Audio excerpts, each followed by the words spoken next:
Welcome back to All This Math. This is Professor Parker, and for this next lesson, we're gonna get into some dirt bike math. So this is like a new type of initiative that I'm on, trying to show people how math is relevant, right? Because there's a lot of negative propaganda out there around math, how math is irrelevant, you're never gonna use it, you don't need it. So what I decided to do is create video content that shows people how math is relevant to different people in different walks of life and that's involved in different things. There's a lot of people out here that are part of the dirt bike culture, right? Dirt bike, ATVs and all that. I'm not necessarily, but I know math and I know, how to apply math in different scenarios and different situations. So I figured I would just show some math, teach how to do some algebra that directly is connected to dirt bikes and all that. All right, so, but before I do that, you notice I got my Coppin State University sweatshirt on. I want to shout out Coppin State University, a historically black college located in Baltimore, over west in West Baltimore, right by Mondawmin and all that. If you're not familiar with Fannie Jackson Coppin, the educator, and a lot of the work she did, please go look her up. I encourage you. Go do some research on Fannie Jackson Coppin. She's also connected to the school that I currently teach at. I teach at Cheyney University, which is in Pennsylvania, which back in the day in the 19th century used to be located down South Philly. And it was when it was called the Institute for Colored Youth, when other people like Octavius Catto, who taught math like I do, also worked there. There's a connection between Fannie Jackson Coppin and Coppin State University. So definitely do some research on Fannie Jackson Coppin and learn more about her. All right, now let's get into the math. So first, this is a word problem. This is a word problem right here, right? And word problems are very important. And actually, word problems, what they do is they show the relevancy of mathematics. A lot of people are out here just going through life and out here in the world thinking math is irrelevant because in their school experience, a lot of times in class, you never did word problems, or the teachers never went over word problems, or the teachers weren't able to effectively teach how to tackle word problems. Word problems show the relevancy of math, right? That's what math is about. Math is about teaching you how to solve problems, because you don't want to be out here with a bunch of unsolved problems, right? Because if you got an unsolved problem, then that makes life more stressful and more harsh, right? So this is a word problem. And the thing about this is that if you understand how to read a word problem, decipher a word problem, pull out the valid and important information from the word problem and create an equation that you then in turn can solve, it doesn't matter what the topic is. It don't matter if we're talking about dirt bikes. It don't matter if we're talking about farming. It don't matter if we're talking about manufacturing clothes. It don't matter what we're talking about. If you can solve a word problem and you know a method or a methodology for solving a word problem, you can solve any word problem. So I want you to keep that in mind. So if you're watching this video and you like, well, you saying to yourself, well, I don't really, care about dirt bikes. Or I don't know nothing about dirt bikes. So why should I watch this or why should I learn this? Because the math skill, the algebraic skill that you'll develop from watching a video like this is what we call transferable. It's a transferable skill, right? That's why the content really is not as important as you developing the skill and the practice of how to solve mathematical word problems. All right, so let's get into it. First thing you want to do is you want to read the problem. All right, now this says on your two-stroke bike, your gas oil ratio is 32 to 1. Now this colon right here, that's represented by the word two, T-O, 32 to 1, right? That basically means for every one, and notice how it says gas oil ratio. So respectively, the first number, because the first word was gas, the first number is how much gas. Because the second word was oil, the second number is how much oil. So that means that in a container, right, the ideal mixture is going to be 32 to 1, all right? So every 32 parts of gas, there's 1 part of oil. So let me try to explain that in a different way, because that might not make a lot of sense to some people listening or watching. If you, for every part or every amount of oil, because this one represents the amount of oil, there's 32 times as much gas. All right, 32 times as much gas. That's another way to think about that, right? But when I get into the actual math, it'll start to make even more sense, I promise you. All right. Then the question is, how much oil should you put in off 1 gallon of gas? So let's say you're at a gas station or wherever you're at, you're gassing up, right? Because you can. This is something I learned. Like I said, I've never rode dirt bikes before. I've always been curious and interested and respectful of the culture, but I've never rode dirt bikes. But I was actually having a conversation with one of my cousins who lives up in Jersey, who does ride dirt bikes, and he was telling me you got to mix the oil with the gas. I never knew that. I thought it was like a car where, like, you know, in a car, you put gas in the gas tank. And then when you go get an oil change, you put the oil in the engine, you know, in the front. But two-stroke bikes are different. So this is something I had to learn. And then as I was talking to him, I was thinking about, well, how do you know how much oil to put in if you got to put a certain mixture in? And then he told me it's a ratio. Then I started doing some research and I said, all right, bet. This is a way to teach algebra, right? This is a way to teach algebra. We can use this scenario to teach algebra. So basically, we want to find out how much oil should you put in based on this ratio, right? So we can't just say, okay, well, since this is a 1, let's just put in 1 gallon. No, first of all, that wouldn't be enough space because from my understanding, most dirt bike gas tanks or gas containers are from between 1.5, only hold between 1.5 and 2.1 gallons, from my understanding. There's some larger containers that get as large as maybe 6.6 gallons, right? But for the most part, 1.5 to 2 gallons. So we couldn't have 1 gallon and then 32 times as much gas. That just wouldn't even fit, right? So how much oil should you put in off 1 gallon of gas? So this is a ratio. A ratio is just another word for a fraction, which represents a relationship between two numbers. All right. So a ratio. Now, when we want to solve for something or find out some information that is missing or that we don't know, and we include a ratio, we're going to create something called a proportion. That's another math vocabulary term. So ratio is a math vocabulary term. Proportion is a math vocabulary term. All right. Now, what is a proportion? A proportion is when you just have one ratio set equal to another ratio. So those two fractions, because a ratio is just a fraction, are equal to each other. Even if the numbers in the fractions are different, they still equal to each other. You know why? Because the value of the fractions are the same. All right? Because you think about this. A fraction represents a relationship between a numerator and a denominator. So the numbers can be different, but the value of the fractions can be the same. All right? Just like 3 out of 6 is the same thing as 1/2. 3 over 6 is equal to 1 over 2. Those are different numbers, but they're equal to each other. Why? Because think about it like this. Imagine a pizza, right? There's one pizza and there's another pizza. They're both circular, right? So 2 circular pieces. One piece is cut into 6 slices, and then you eat 3 of them slices. That's 3 out of 6. You ate half of the pizza. Another pizza is cut into 2 big slices, cut straight down the middle, 2 big slices. You eat 1 of them slices. That's just the same as eating 3 slices from the other one. That's the same amount of pizza. So again, fractions can have different numbers in them, but still be equivalent or equal to each other. And that's what we got to understand. So when we deal with a proportion, we're taking a ratio, which is also a fraction, and setting it equal to another ratio, which is a fraction. And even if the numbers are different, the values are the same. That's why we can do that. And then if we have an unknown value, we can use algebra to figure out what that unknown value is. Like we got right here, how much oil. We don't know yet how much oil we should put in based on this ratio if we have 1 gallon of gas. So check this out. This is how we set up the proportion. First, I'm going to use words in my proportion, right? I'm going to use this. I'm going to have gas over oil is equal to gas over oil. All right, because this ratio deals with gas and oil, right? It's a gas-oil mixture. All right, so I got gas over oil is equal to gas over oil. Now, I know some information. I got some numerical information that I can plug in. So this much gas is mixed with this much oil, all right? So if I had 32 parts, let's call them parts, 32 parts of gas for every 1 part of oil. So in this ratio, I can replace the word gas with the number 32. And I can replace the word oil with the number 1.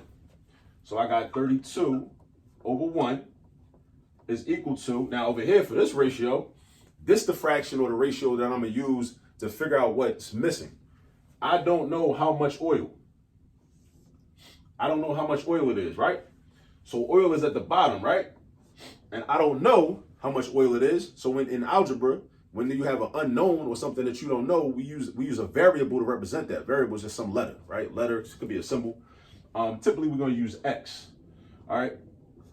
Sometimes we use the first letter of the word that we dealing with, in this case, oil, but I wouldn't do that. The reason I wouldn't do that is because the letter O looks just like the number 0. So that might get a little confusing, a little bit crazy. So I'm gonna just keep it simple and just use X to represent the amount of oil. Now, how much gas though, right? This says off 1 gallon of gas, 1 gallon of gas. So basically I can just put 1 up here because this is how much gas. So we know how much gas we dealing with in this scenario. We don't know how much oil because it says how much oil. That's the question. It's an unknown. We're trying to figure this out. So we put an X right here. This is our proportion. See, I got a fraction equal to another fraction. So this fraction is equal to this fraction. Now I'm trying to figure out what number goes right here that will make this a true statement. All right. What number goes right here that will make this a true statement? All right. So watch this. Right. So we got gas to oil, 32 parts gas, 1 part oil is equal to 1 gallon of gas over how many gallons of oil. All right. Now, the way we solve proportions is we use something called the cross product property. The cross product property. All right. Cross product property means you form an X, like Malcolm X, you go in an X direction. So the numbers that are, or terms that are diagonal from each other, what you're going to do is you're going to multiply them. So this 32 gets multiplied with the X and the 1 gets multiplied with the 1. So I'm going to do this. I'm going to bring my work up here. 1 times 1 equals 1. So that goes on one side of the equal sign, right? The product of these diagonals goes right here. And I mean, I could have put it on the other side, but as long as the products of these diagonals are on opposite sides of the equal sign, it's fine. Then 32 times X is 32X. So I got 1 is equal to 32X, right? 1 is equal to 32X. Now, when I'm solving an equation, because that's all this is just an equation. This was an equation, and now I simplified it by getting rid of the fractions. My ultimate goal is to get X by itself. So the question is, how do you get X by itself? You do the opposite operation from what the 32 is doing. Because if I want to get X by itself, what do I have to get rid of? I got to get rid of 32, right? I got to get rid of 32. So I say to myself, well, what operation is 32 involved in right now? 32 is involved in multiplication because 32X means 32 times X. So in order to get rid of something in algebra, we do the opposite or the inverse operation. Opposite and inverse are synonymous. So the inverse of multiplication is division. So that means I'm going to do division by 32 over here. And because this is an equation and I want to keep things balanced, something else you got to remember about solving equations. If I do something on the right-hand side, I got to do the same exact thing on the left-hand side. So if I divide by 32 on the right-hand side, I got to divide by 32 on the left-hand side. So it's going to look like this. So that's 1. 32 divided by 32 is 1 because any number divided by itself is 1. So now we got 1x. 1x is the same thing as x. So I got x isolated by itself, and that's what I want. That's what I want. But I want to figure out what's 1 over 32. I'm going to convert that into a decimal. I'm going to grab my calculator, and I'm going to convert that into a decimal. So I'm going to do, I got my calculator. Make sure you know how to use your calculators. All right, practice with them. Make sure you know how to use all the features and everything. So I do 1 divided by 32, and that equals 0.03125. So that's how many gallons? 0.03125. That's how many gallons of oil you would put in. Now, that's a very small decimal, right? Now, what I want to do is I want to convert this into ounces because you may have like a container of oil and it might not be given to you in terms of gallons. So you want to convert this into ounces, right? So we can use another proportion to convert this into ounces because this is gallons. This is gallons right here, right? This is how many gallons. So you can see it's a very small amount. It's a very small fractional amount of gallons, all right, compared to 1 whole gallon of gas, all right? Because, again, it's 32 parts gas and only 1 part oil. So it's a very small fraction, right? So this is how many gallons. So let's think about it like this. Let's say, all right, well, if I'm going to know how many ounces this is, I'm going to set up another proportion. I'm going to say, let's do it like this. How many ounces in a gallon? So ounces in a gallon is equal to ounces in a gallon. All right, ounces in a gallon is equal to ounces in a gallon. So I happen to know that there are 128 ounces in a gallon, just like in a gallon of milk. All right, 128 ounces in 1 gallon. So I'm going to replace ounces with 128. I'm going to replace the gallons with 1. And then over here, I don't know how many ounces I have, but I know how many gallons this is. This is a fractional amount of gallons. So over here, I'm gonna replace gallons with this number. I'm gonna replace gallons with that number, that decimal.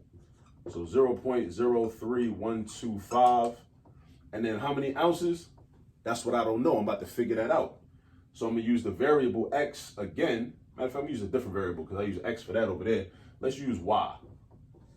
Let's use Y. It don't matter. We can use any letter we want, right? So now we got another proportion. Ounces over gallons equals ounces over gallons. We got another proportion. Ounces over gallons. We know it's 128 ounces in 1 gallon. We're trying to figure out how many ounces are in this many gallons. All right. So we're going to do our cross product property thing again. We're going to multiply diagonal. So we do this, and then we do this. 1 times Y is Y. So I write Y. 128 times this.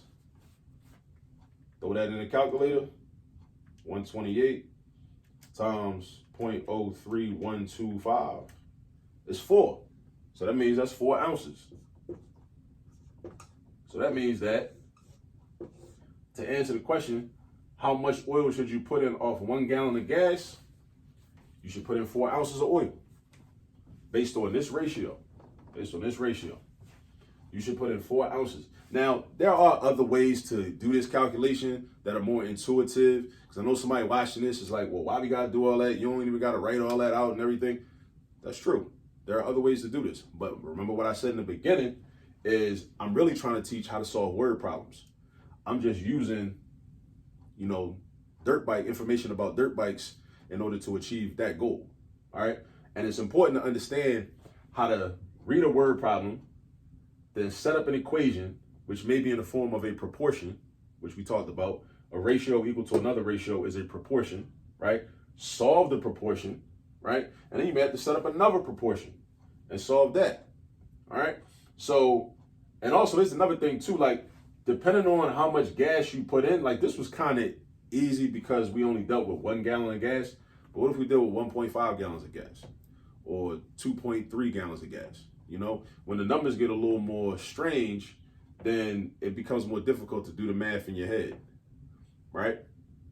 So you want to know how to do these methods. That's what you want to know. You want to know how to do these methods. And you just want to know how to do algebra anyway, because you can use it in so many different areas of life. A lot of us have just accepted that we don't need it because we just never learned it. But if you knew how to do it, then you would use it, right? Because it's very useful. So basically, you should put 4 ounces of oil in your tank along with 1 gallon of gas. All right. And we use algebra to prove that basically. Okay. So that's that. I'm going to do some more videos with some different examples, some different amounts of gasoline deposited into the tank. And, because there's a lot of different, we have a lot of leeway with this. Like we could really practice and teach algebra in many different ways using this type of information and using this type of scenario. So be on the lookout on the channel. Make sure you subscribe to the channel, All This Math on YouTube. Also subscribe to us on Instagram. We have content on Instagram as well, and we'll be putting out more content going forward on Instagram as well. Tell people about this. Share this page. Let people know what we're doing. We try to teach math in the Black community. That's what we're doing, right? We're not just going to sit back and just accept the fact that people don't know math and all this and that. No, we actually going to teach it because it's not difficult once you learn it. Once you learn it, it's not difficult, but you got to learn it though. All right. So that's why I'm bringing this channel to the people so it can be learned. Okay. All right. So go get some practice, make yourself up some scenarios and practice setting up proportions, solving the proportions, and then even solving another proportion, right? Go get some practice because that's the key. I showed you how to do it so you can use this video as a reference, but you got to get some more practice. Make up some of your own problems, all right? And while you're getting practice, I'll catch up with you on the next video. Peace.